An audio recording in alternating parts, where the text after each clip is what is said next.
पर सवाल उठाए हैं तो बीजेपी ने रैली को फ्लॉप करार दिया। यूपी के कैबिनेट मंत्री शिवपाल यादव ने कहा कि सरकार के काम से मुजफ्फरनगर पीड़ित संतुष्ट है, लेकिन विपक्ष इस मुद्दे पर सरकार को बदनाम कर रहा है। उन्होंने कहा कि बिगड़ी हुई नौकरशाही को सुधारा जा रहा है।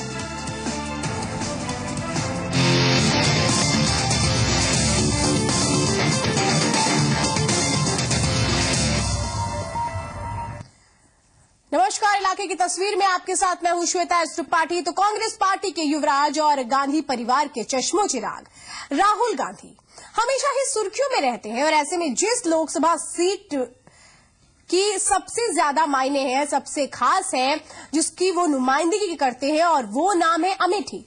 पर क्या हैवीवेट सांसद होने का फायदा यहां की आवाम को मिला?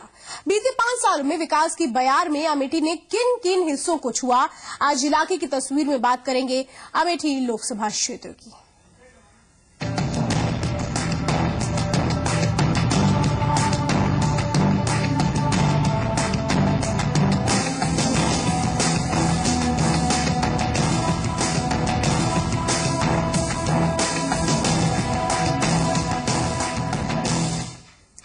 तो उत्तर प्रदेश का एक ऐसा इलाका है जो राजनीतिक गलियारों में खास पहचान रखता है, क्योंकि यहां का प्रतिनिधित्व गांधी परिवार करता रहा है। हम बात कर रहे हैं अमेठी की। ये संसदीय क्षेत्र हमेशा से ही कांग्रेस का गढ़ रहा है और इसके मौजूदा सांसद है राहुल गांधी, जिनके बारे में ये माना जा रहा है कि उन्हें आगामी लोकसभा चुनाव में कांग्रेस पार्टी अपना पीएम उम्मीदवार घोषित कर सकती है। खैर, बीते 5 सालों में अमेठी संसदीय क्षेत्र का विकास आखिर कितना हो पाया है, यहाँ की जनता क्या कह रही है, कितनी संतुष्ट है वो काम से सांसद जी के, देखिए इस खास रिपोर्ट में।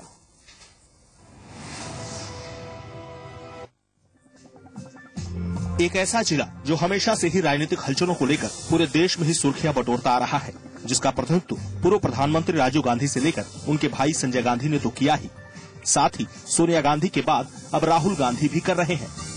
उत्तर प्रदेश का ये 72वां जिला राजनीतिक लिहाज से अहम लोकसभा क्षेत्र माना जाता है, जो आधिकारिक तौर पर 1 जुलाई 2010 को अस्तित्व में लाया गया था। हालांकि शुरुआत में इसे छत्रपति साहू जी महाराज नगर के तौर पर जाना जाता था, लेकिन बाद में इसका नाम बदलकर अमेठी कर दिया गया। अमेठी को सुल्तानपुर जिले की 3 तहसील मुसाफिरखाना, अमेठी, गौरीगंज और रायबरेली जिले की 2 तहसील सलोन और तिलोई को मिलाकर एक जिले का रूप दिया गया है। हालांकि गौरीगंज अमेठी जिले का मुख्यालय है। अमेठी संसदीय क्षेत्र में 5 विधानसभा क्षेत्र आते हैं, जिनमें सलोन, तिलोई, जगदीशपुर, अमेठी और गौरीगंज है। अगर इन विधानसभा सीटों में राजनीतिक समीकरण की बात करें तो सलोन पर एसपी का कब्जा है, जो तो तिलोई कांग्रेस के पास है। जगदीशपुर में भी कांग्रेस काबिज है, लेकिन गौरीगंज विधानसभा सीट पर एसपी ने जीत दर्ज की है, तो वहीं अमेठी भी एसपी के पास ही है। वैसे तो अमेठी हमेशा से ही कांग्रेस का गढ़ माना गया, लेकिन विधानसभा चुनाव में ये समीकरण बदला और अमेठी सीट एसपी के हाथ चली गई। 1989 से कांग्रेस उत्तर प्रदेश की सत्ता से बाहर है और उसका सीधा असर अमेठी में देखा जा सकता है। और दूसरा एक उसका बड़ा कारण खुद उसका गांधी परिवार भी उत्तरदायी है कि उसका कद इतना बड़ा है कि वो वहाँ की बुनियादी सहूलियतों की कमी का जिक्र तो करता है, लेकिन उसके लिए वो संघर्ष नहीं करता है। गांधी परिवार का कार्यक्षेत्र रहा है। स्वर्गीय संजय गांधी से लेकर के वर्तमान में राहुल गांधी जी यहाँ से सांसद हैं। माननीय श्रीमती सोनिया गांधी जी भी यहाँ से सांसद थी, कैप्टन सतीश शर्मा जी भी सांसद थे, लेकिन अमेठी जैसे पहले थी वैसे आज भी है। आप सोच रहे होंगे कि हमेशा से ही वीवीआईपी मूवमेंट रखने वाले इस इलाके में तो बहुत ज्यादा विकास हुआ होगा, लेकिन तस्वीर देखिए, सड़कें जर्जर हैं, जिस पर पैदल चलना तो दूभर है ही, गाड़ी चलाना भी मुश्किल हो रहा है। अमेठी की सड़कों को अगर लिया जाए तो अभी कुछ ही वर्ष पहले यहाँ की सड़कें बनी हैं और कुछ ही वर्ष बाद ही सड़कें इतनी जर्जर हो गई हैं कि आना जाना जो है लोगों का मुश्किल हो गया है। गाड़ियाँ फंस जाती हैं तो घंटों जाम लग जाता है यहाँ पे। रोड की हालत तो ये है, दुर्गापुर से अमेठी आने के लिए तो समझ लीजिए कि वो रोड की हालत है कि कम से कम मोटरसाइकिल आपकी 2-4 जगह पंचर होगी। ये तब है जब इन्हीं सड़कों से बड़े बड़े नेता निकलते हैं। राहुल गांधी खुद इन्हीं सड़कों से निकलते हैं और अपने संसदीय क्षेत्र का दौरा करते हैं, लेकिन सवाल ये कि क्या उनका ध्यान कभी भी सोर गया है? लेकिन संसद के प्रतिनिधि कहते हैं कि विकास के लिए काम किया गया है। इस प्रकार से उन्होंने शिक्षा के क्षेत्र में, सड़कों के क्षेत्र में, मेडिकल के क्षेत्र में तमाम बड़े बड़े कार्य किए। खुद एसपी विधायक कह रहे हैं सड़कें बदहाल हैं, तो आप यहाँ की तस्वीर का अंदाजा खुद ही लगा लीजिए। बहुत सी सड़कों का प्रस्ताव हमने भिजवाया और वो सारी सड़कें रिजेक्ट होके आ रही हैं। रोजगार की बात करें तो राहुल गांधी ये जरूर कहते रहे कि युवाओं के लिए रोजगार के तमाम काम किए जा रहे हैं, लेकिन फिर भी अगर उनके संसदीय क्षेत्र की बात करें तो उनके पिता राजीव गांधी के समय लगवाई गई 100 छोटी बड़ी फैक्ट्रियां अब बंद होने के कगार पर हैं। इनकी ओर कोई ध्यान नहीं दिया गया। अमेठी में जितने भी कल कारखाने लगे वो ठप पड़े हैं। एचएएल को छोड़ दिया जाए तो चाहे सम्राट बाइस्किल रही हो या उषा इलेक्ट्रीफायर रहा हो, सारी के सारे बंद हो चुके हैं। नहीं, ये अजीब विडंबना है कि गांधी परिवार का एक लंबे समय से निर्वाचन क्षेत्र होने के कारण देश और दुनिया ये समझती है कि अमेठी जो है वो बहुत सुविधाओं से युक्त है, वहाँ बहुत विकास हुआ है, लेकिन जमीनी हकीकत इससे भिन्न है। यहाँ तक कि राहुल गांधी आते हैं तो सरकारी गेस्ट हाउस मुंशीगंज में तो रुकते हैं, लेकिन बाकी लोगों का क्या, वह कहाँ रुके? क्योंकि यहाँ ना तो बाहर से आने वालों के ठहरने के लिए कोई खास इंतजाम है और ना ही कोई बड़ा होटल। रुकने की कोई व्यवस्था नहीं, कोई होटल नहीं है। अब आपको सिर्फ वही एक सहारा है कि या तो आप बस स्टैंड पे सोइए या रेलवे स्टेशन पे सोइए।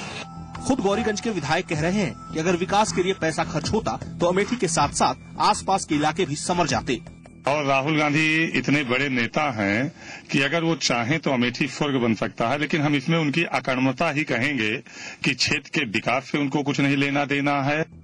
यहाँ तक कि अमेठी संसदीय क्षेत्र के सभी विधानसभा क्षेत्रों में रेलवे स्टेशनों के नाम पर सिर्फ अनदेखी है। लगता ही नहीं कि यहाँ कोई बड़ा नेता आता है। रेलवे स्टेशन गौरीगंज देख लीजिए, रेलवे स्टेशन फुरसतगंज, मुसाफिर खाना, इस तरह से जो अमेठी संसदीय क्षेत्र के रेलवे स्टेशन हैं, एक इंडिया मार्क का ढंग का नहीं है, एक रेस्ट रूम नहीं है, एक वेटिंग रूम नहीं है। गौरीगंज जिला मुख्यालय का स्टेशन है। अमेठी की जनता खुद कह रही है कि सांसद जी के काम से संतुष्ट नहीं और कोई विकास किया नहीं गया। एक पैसे नहीं संतुष्ट हैं। राहुल जी से कोई भी आदमी मुलाकात नहीं कर सकता है। राहुल जी का जब भी हवाई दौरा लगता है यहाँ तो महिला समूहों में जाते हैं और वहीं से वापस हो जाते हैं। आम जनता उनसे मुलाकात नहीं कर पाती। अब कार्य यही है, अब कार्य तो हम बता ही दिए, इसमें संतुष्टि समझ लीजिए, जो कार्य नहीं है संतुष्टि कहाँ से होगी। लेकिन फिर भी सांसद प्रतिनिधि कैसे सांसद राहुल गांधी की उपलब्धियों को गिनवा रहे हैं, खुद सुनिए कि कैसे बांधे जा रहे हैं तारीफों के पुल। देखिए, राहुल जी ने इन 5 वर्षों में काफी बड़े काम किए क्षेत्र के लिए। जैसे आप FDDI है, पेट्रोलियम इंस्टीट्यूट है, IIIT है, ये सब काम जो आज की तारीख में रन कर रहे हैं। तो वहीं अगर सांसद निधि की बात करें तो 19 करोड़ रुपए मिले, जिसमें सांसद निधि में से 9 करोड़ 13 लाख रुपए खर्च हो चुके हैं, जिसमें 28 लाख रुपए स्कूलों को बनवाने के नाम पर खर्च हुए। तो 7 रैन बसेरों के लिए 45 लाख रुपए खर्च किए गए। तो सड़कों के बनवाने के नाम पर 7 करोड़ 76 लाख खर्च किए गए। 56 लाख रुपए बारात घर बनवाने में खर्च किए गए। 8 लाख रुपए बिजली के लिए खर्च हुए। तो वहीं 9.5 करोड़ रुपए अभी सांसद निधि में बचे हैं। राहुल गांधी हर बार यहाँ आते हैं, उस जगह पर जहाँ हर किसी की नजर है। हर राजनीतिक दल यहाँ वोटों के लिए पहुँचते हैं और लोगों का दुख दर्द समझने का दावा करते हैं और फिर उसी जनता को उस दर्द में छोड़कर अपने रास्ते निकल जाते हैं। लेकिन अब आम जनता भी समझ रही है और कह रही है बहुत वादे कर लिए, लेकिन अब 2 जवाब। कहाँ किया विकास, कैसे बदली इलाके की तस्वीर। अमेठी से आशीष श्रीवास्तव के साथ ब्यूरो रिपोर्ट, जी मीडिया। तो क्या स्थिति है, क्या कहती है अमेठी की जनता, ये तो आपने जान लिया। और कितनी संतुष्ट है वो सांसद जी के काम से, वही सांसद जिनकी ओर वो उम्मीदों भरी नजरों से देखते हैं। चलिए बढ़ लेते हैं आगे और आगे भी बात करेंगे इस सफाई महोत्सव पर किस तरह से विवाद खड़ा होता जा रहा है, अखिलेश सरकार घिरती जा रही है, बताएंगे आपको। जल्द लौटते हैं।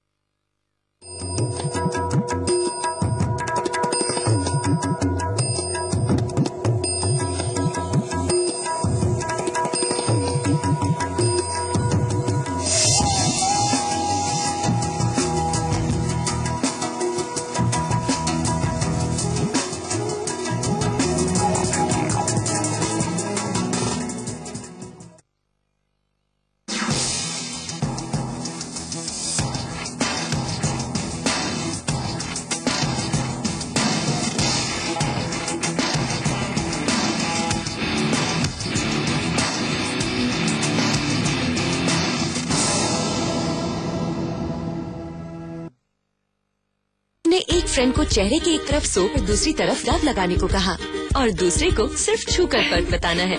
दिस साइड बहुत ही ड्राई है, दिस साइड बहुत सॉफ्ट है। ये डव है ना? यही डव है। डव में है 1/4 मॉइस्चराइजिंग क्रीम जो त्वचा बनाए ज्यादा सॉफ्ट और स्मूथ। डव ट्राई कीजिए और फर्क खुद देखिए। खुश करो, खुश रहो। खुश नहीं, सुपर खुश रहो। Good night advance active plus combi pack अब सिर्फ 66 रुपीज का। कितने रंगीन नजारे हैं, खुश है कि ये इतनी सब चीजें क्यों? मम्मी को बोलो सिर्फ ये काफी है। नया सर्फ एक्सेल बार, इसमें है नील, ब्लीच, नींबू और विनेगर की शक्ति। Welcome sister. हमें खो जाने दो। किराए पे कमरा मिलेगा? मॉडर्न किराएदार नहीं चाहिए। नमस्ते। एक हाई क्लास घर। हाय।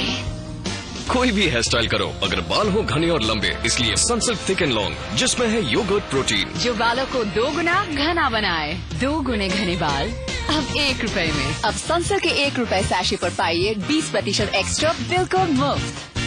मैं माधुरी दीक्षित रज्जो और पूरे गुलाब गैंग की तरफ से अमर उजाला के बेटी ही बचाएगी मिशन को सलाम करती हूँ और आपसे फिर कहती हूँ कि कुदरत और कायनात को बेटी ही बचाएगी।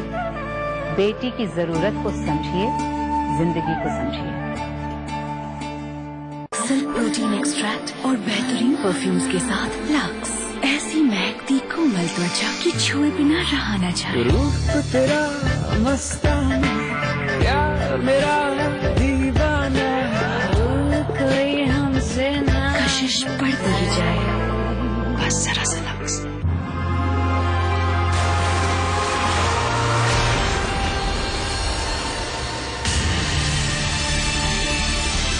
फ्लेयर राइटोमीटर पेन में है बहुत सारा इंक, तभी तो यह है दुनिया का सबसे ज्यादा लिखने वाला pen, flare Writometer pen.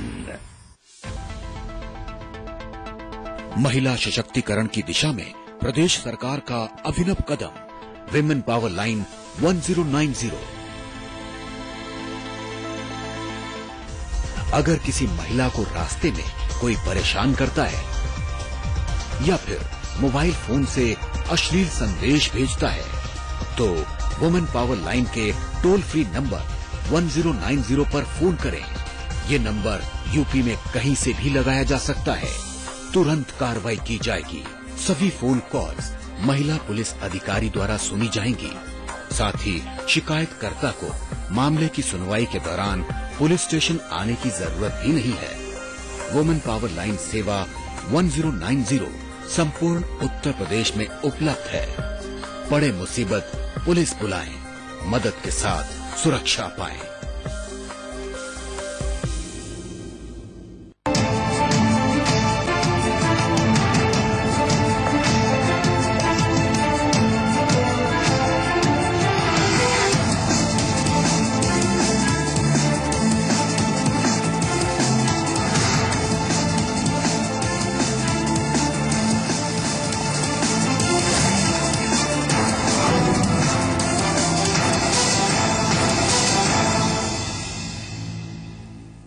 Saifai महोत्सव पर खर्च को लेकर विवाद अखिलेश सरकार का पीछा नहीं छोड़ रहा। मुख्यमंत्री के बदलते बयान पर सियासत भी तेज है और एक नया विवाद भी इसमें जुड़ गया है। अयोध्या के तुलसी शोध संस्थान ने भी अपने बजट के 1 करोड़ रुपए सैफई महोत्सव में लगा दिए, जबकि शोध संस्थान के कथावाचक बीते 8 महीनों से अपनी सैलरी के भुगतान की राह देख रहे हैं। इन्हें देने के लिए संस्थान के पास पैसे नहीं, लेकिन सैफई महोत्सव को 1 करोड़ झट से थमा दिए और अब जारी है मसले पर सफाई का दौर। 5 और 6 करोड़ और ज्यादा से ज्यादा 7 करोड़ हर वर्ष होता है, उतना ही खर्च हुआ है इस वर्ष भी। हाँ, आप लिख दीजिए मैक्सिमम 10 करोड़ से ज्यादा कभी नहीं हुआ। 1 करोड़ खर्च हुआ सरकार का केवल महोत्सव में। एक अखबार ने लिया 300 करोड़। सुना आपने 2 दिन और मुख्यमंत्री के 2 अलग अलग बयान। सैफई महोत्सव पर हुए खर्च पर बार बार बयान बदल रही अखिलेश सरकार लगातार सवालों में बनी हुई है। सैफई महोत्सव तो खत्म हो गया, लेकिन महोत्सव पर हुए खर्च पर उपजा विवाद आज भी जारी है। मुख्यमंत्री अखिलेश ने महोत्सव पर महज 1 करोड़ रुपए के खर्च का दावा किया था, लेकिन अयोध्या तुलसी शोध संस्थान की माने तो अकेले इस संस्थान से ही महोत्सव के खर्च के लिए 1 करोड़ रुपए दिए गए। जबकि हैरानी की बात तो ये है कि इस संस्थान के अपने नियुक्त किए गए 40 कथावाचकों को बीते अप्रैल से सैलरी नहीं दी गई है। संस्थान से जुड़े कलाकार और कथावाचक बीते 8 महीनों से भुगतान को तरस रहे हैं। कथावाचकों का करीब 11 लाख का पेमेंट बनता है जो नहीं दिया गया। वहीं संस्थान का पैसा सैफई महोत्सव को दे दिया गया, जिससे अयोध्या के संतों में खासी नाराजगी है। उन्होंने इसे संस्कृति और कथा परंपरा का अपमान तक करार दिया। ये सपा सरकार की दृष्टि में अयोध्या वासी ही सबसे निरीह दिखाई पड़ते हैं। और भी प्रदेश में शोध संस्थान है, वृंदावन शोध संस्थान भी है, वहाँ का पैसा सैफई महोत्सव के लिए क्यों नहीं डाइवर्ट होता है? तो यह जो अयोध्या का एक घोर अपमान है।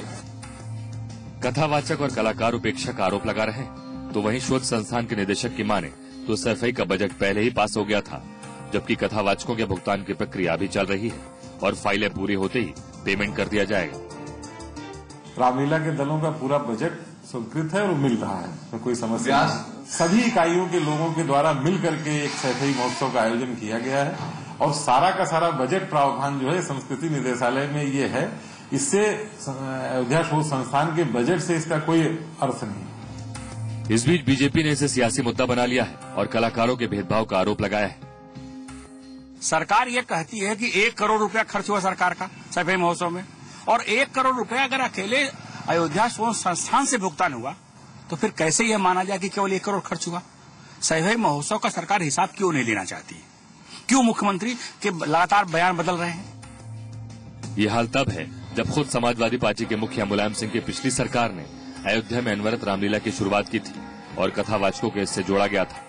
अब अखिलेश सरकार पर अयोध्या की संस्कृति, कथावाचक और कलाकारों की अनदेखी के आरोप लग रहे हैं। लेकिन सबसे बड़ा सवाल अभी भी सैफई महोत्सव के खर्च को लेकर बना हुआ है। फैजाबाद से मनमीत के साथ विवेक तिवारी, लखनऊ, जी मीडिया। तो अब हम आपको एक बार फिर दिखाते हैं कि सैफई महोत्सव में हुए खर्च पर मुख्यमंत्री अखिलेश यादव के अलग अलग बयान क्या है। ये बयान सुनकर आप खुद अंदाजा लगाइए कि आखिर सैफई महोत्सव में हुए खर्च की असलियत क्या है। वो आंकड़े आपके पास सामने आ जाएंगे। 5 और 6 करोड़ और ज्यादा से ज्यादा 7 करोड़ हर वर्ष होता है, उतना ही खर्च हुआ है इस वर्ष भी। हाँ, आप लिख दीजिए मैक्सिमम 10 करोड़ से ज्यादा कभी नहीं हुआ, 7-8 करोड़ ही खर्च होता है। 1 करोड़ खर्च हुआ सरकार का केवल महोत्सव में। एक अखबार ने लिया 300 करोड़। हम हिसाब पूछना चाहते हैं, भाई 300 करोड़ का हिसाब तो दे दो हमें।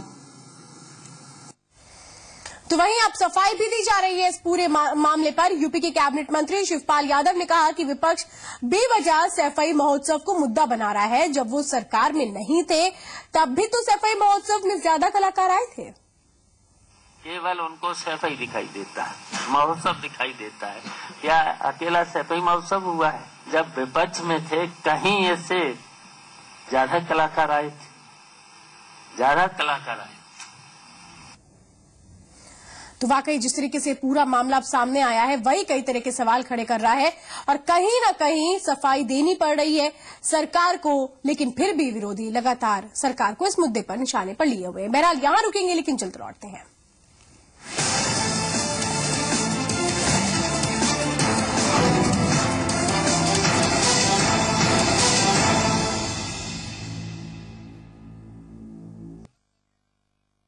अपने प्रदेश और उसके गौरव की बात हो तो सबकी जुबान पर सिर्फ जी उत्तर प्रदेश उत्तराखंड, प्रदेश का नंबर 1 न्यूज चैनल।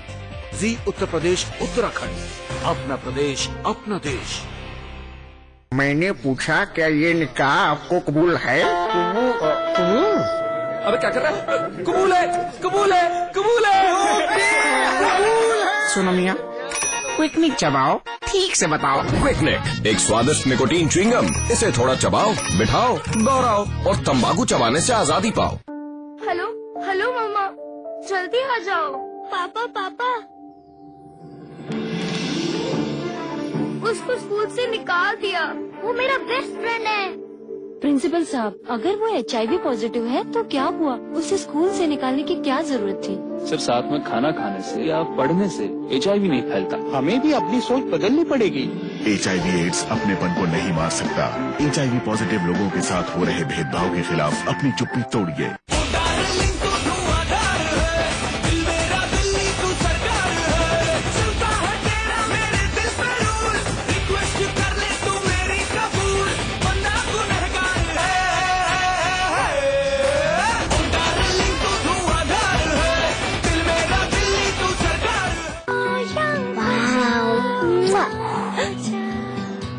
गई। बचपन को रखे किसी तो पापा की गाल पर बैठ गई। ये किसी सिर्फ आपके लिए है। क्यों? आप सबसे ब्यूटीफुल हो। ग्लिसरीन भरा पेयर्स त्वचा की नमी लौटाए, त्वचा जो दिखे यंग रहे यंग। पेयर्स।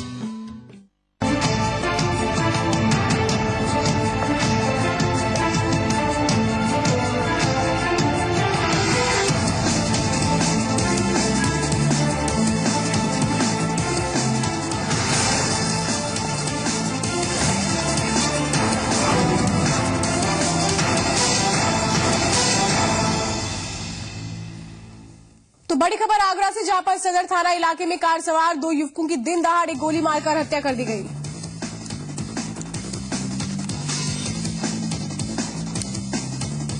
तो 2 युवकों की मौके पर ही मौत हो गई। बाइक सवार बदमाशों ने गोली मारी है। आगरा से ये बड़ी खबर इस वक्त थाना सदर इलाके की ये पूरी घटना बताई जा रही। विवेक पाठक हमारे साथ है। विवेक, हमलावरों के बारे में कुछ पता लग पाया? आगरा से विवेक पाठक हमारे साथ है। विवेक, कुछ जानकारी लग पाई है हमलावरों के बारे में, हत्यारों के बारे में? हाँ जी श्वेता, मैं आपको बता दूं कि जो पूरा मामला है, पुलिस को एक तरफ से सीधी तरह से जो देखा जाए तो गैंगवॉर नजर आ रहा है। 2005 में एक यहाँ पर आगरा में ही जो है संतोष हत्याकांड हुआ था, जिसके भाई के ऊपर जो ये आरोप लगाया जा रहा परिजनों के द्वारा, जो कि आज दोनों युवकों की हत्या हुई है। इसमें अमूमन जो है बताया गया कि टीटू यादव जो है खासतौर से जो बदमाश किस्म को बताया जाता है, इसके ऊपर कई मुकदमे भी जो है लंबित है कई सालों में, और जिसके ऊपर ये जो पूरा सामने निकल के जो मामला आ रहा है, पुलिस इसको गैंगवॉर की तरह देख रही है, क्योंकि इसी तरह की घटना 2005 में भी संतोष हत्याकांड में देखी गई थी। तो इसमें साफ तौर पर पुलिस के लिए एक बड़ी चुनौती है कि किसी तरह से भी लॉ एंड ऑर्डर को जो अभी शहर में किस तरह से बनाया जाएगा। तो निश्चित रूप से जब एक तरह की घटना हुई है, तो जिस तरह से सामने जो प्रत्यक्षदर्शियों ने हमें बताया है कि 7-8 लड़के जो है अलग अलग मोटरसाइकिलों पर आके गाड़ी को घेर के जिस तरह से ताबड़ और फायरिंग की, 20 से 25 राउंड की जो फायरिंग हुई है, तो एक बड़ा प्रश्न होता है। लेकिन जिस तरीके से इस पूरी हत्या को अंजाम दिया गया है, क्या इसके पीछे किसी रंजिश की को भी वजह माना जा रहा है? क्या बताया जा रहा है इस हत्या के पीछे वजह क्या हो सकती है? जी श्वेता, जिस तरह से मैं पहले बताया कि गैंगवॉर है तो रंजिश उसी से शुरुआत होती है। जिस तरह से मैंने बताया कि 2005 में जो संतोष प्रधान की जो हत्या हुई थी, उसी के जो भाई को आज वो जो है मेन मुजरिम बताया जा रहा है, मेन आरोपी बताया जा रहा है, मुन्ना नाम जो उसका बताया जा रहा है। तो ये बात साफ तौर पर निकल के आ रही है कि ये निश्चित रूप से जो पूरा जो हत्याकांड हुआ है, ये रंजिश के तहत हुआ है। अब इसमें पुलिस किस तरह से गिरफ्तारियां करती है, किस तरह से जो तहरीक आती है, क्या मामला सामने आता है, ये अभी देखने वाली बात है। क्या कोशिशें की जा रही है हत्यारों को पकड़ने के लिए? क्या किसी तरह की टीम का गठन किया गया है? जी श्वेता, मैं आपको बता दूं, जब जिस वक्त घटना अंजाम जिस वक्त ये घटना हुई, उसी के बाद से पुलिस ने जो है आरोपियों की जो है जिस तरह से परिजनों ने नाम बताया, उनके लिए अलग अलग टीम बना दी गई है, और टीम जो है पूरी तरह से उनके लिए दबिश कर रही है। कोशिश यही है पुलिस की जल्द से जल्द उन लोगों को गिरफ्तार किया जा सके, जिससे कि जो माहौल में जो तनावपूर्ण स्थिति बनी हुई है उसको कंट्रोल किया जा सके। विवेक, फिलहाल पूरी जानकारी देने के लिए बहुत बहुत धन्यवाद। तो इस बुलेटिन में बस इतना ही। आगे आप देख सकते हैं अपना प्रदेश उत्तराखंड।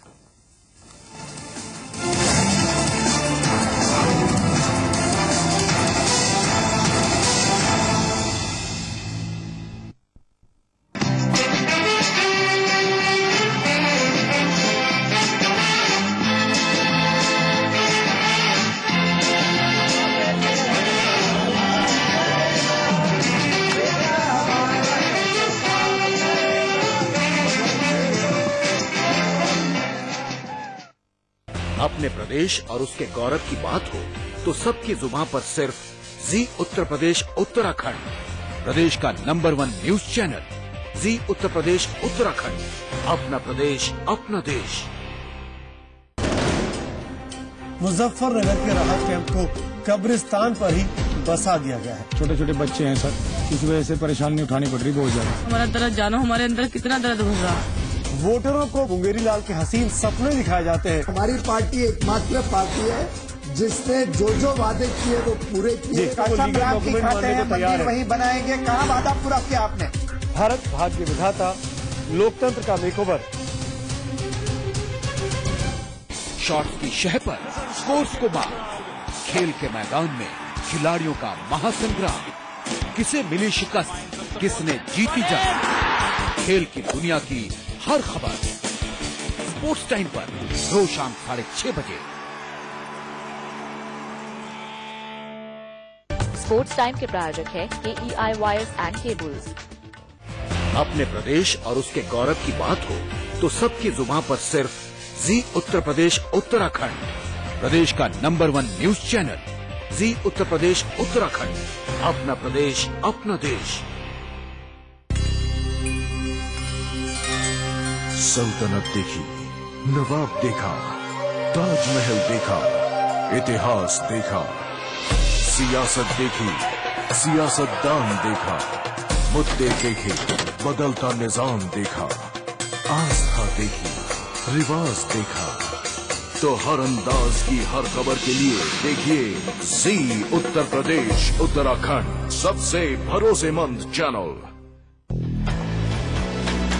विकास की पटरी पर बदलाव की रफ्तार, सपनों के शहर की क्या है जमीनी हकीकत।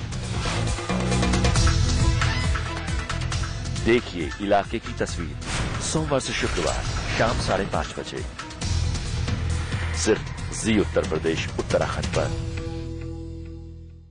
दुनिया भर की हलचल, कहीं दोस्ती कहीं जंग, जिंदगी के हर रंग, दुनिया के किस हिस्से में कब क्या रहा खास, आधे घंटे में दुनिया की सैर। देखिए द वर्ल्ड टुनाइट, रोज रात 11:30 बजे, सिर्फ जी उत्तर प्रदेश उत्तराखंड पर।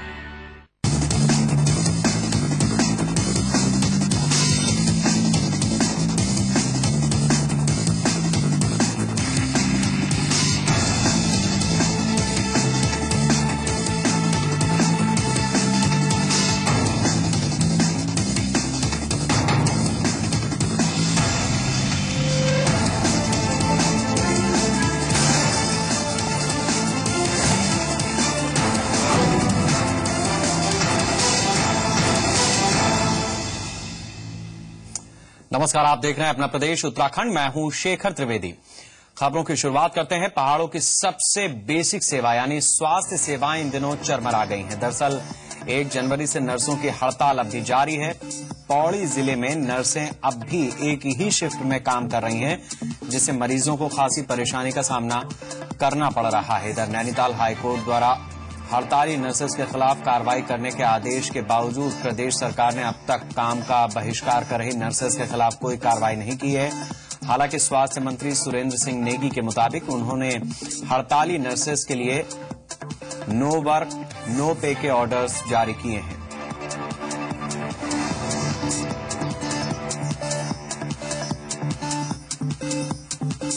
आजादी के 60 दशक के बाद पहली बार रुद्रप्रयाग के पश्चिमी भरदार क्षेत्र के दूरस्थ गांव का किसी जिलाधिकारी ने दौरा किया।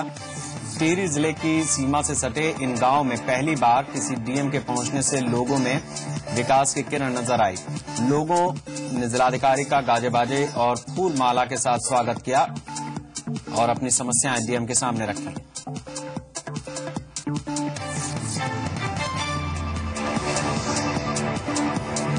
जून महीने में प्रदेश में आई आपदा पर सियासत एक बार फिर से गरमाने लगी है। विपक्ष आपदा के लिए गांव के पुनर्निर्माण और पुनर्वास के लिए निर्धारित की गई धनराशि के दुरुपयोग का आरोप लगा रहा है। बीजेपी ने आरोप लगाया कि प्रदेश सरकार ने आपदा के लिए दी गई राशि का प्रभावित इलाकों में इस्तेमाल नहीं किया, बल्कि इसी की बंदाबांट हुई।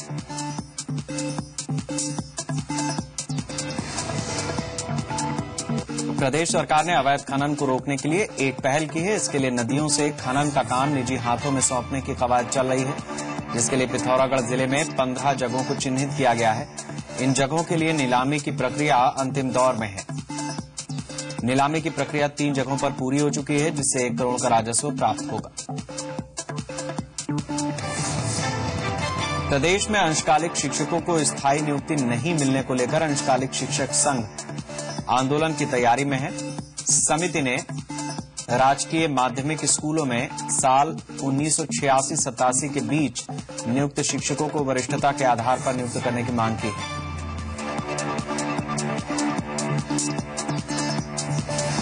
राज्य सरकार ने अपने वादे के मुताबिक डोईवाला चीनी मिल के गन्ने पेराई सत्र का शुभारंभ करने के बाद गन्ने का नया समर्थन मूल्य 285 रुपए प्रति क्विंटल तय किया था, लेकिन किसानों को महज 260 रुपए प्रति क्विंटल के हिसाब से भुगतान किया जा रहा है। प्रशासन के इस रवैये से किसान बेहद निराश हैं। वहीं मिल